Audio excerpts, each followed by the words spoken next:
வணக்கம். நான் உங்கள் கல்பனா ராஜநாடு ஜோதிடர். இன்னைக்கு நம்ம பார்க்கக்கூடிய தலைப்பு பார்த்தீங்கன்னா, சூரியனுடன் கேது இணைவுகள் இருந்ததுன்னா எப்படி அப்படிங்கிற மாரி பார்ப்போம். பொதுவா ஒரு ஜாதகத்தில சூரியன், கேது இணைவு இருந்தாலே, அந்த ஜாதகருக்கு அப்பா மூலியமா பார்த்தீங்கன்னா, ரொம்ப ஒரு விரக்தியான சூழல்ல தான் இருப்பாரு. அப்பாவோட அனுகூலம் அப்படிங்கிறது கிடைக்காதுங்க.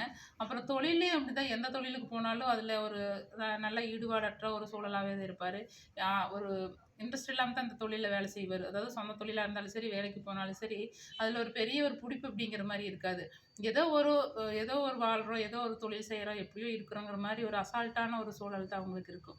பொதுவா சூரியன், கேது இணைவு பார்த்தீங்கன்னா, ஒரு ஜாதகத்தில ரொம்ப ஒரு கஷ்டமான ஒரு சூழல் தான். அந்த ஜாதகர் வாழ்க்கையிலேயே வந்து நெறைய போராட்டங்கள சந்திப்பாரு. ஏன்னா, சிறு வயசுலேருந்து அப்பாவோட அனுகூலமும் கிடைக்காது. தொழில்லயும் ஒரு முன்னேற்றம் இருக்காது அப்படிங்கிறப்ப ரொம்ப சிக்கலுக்கு ஆளாவாரு. அவருக்கு இந்த சூரியன், கேது இணைவுகள் அப்படிங்கிறது பெருசா ஒரு மைனஸ் தான் குடுக்கும். உங்களுக்கு இந்த மாரி ஜாதகத்தில ஏதாவது ஒரு சில சில பிரச்சனைகள் இருக்கு, கேள்விகள் இருக்கு அப்படின்னா, என்னோட வீடியோல நம்பர் இருக்கு. நீங்க கால் பண்ணுங்க. நன்றி, வணக்கம்.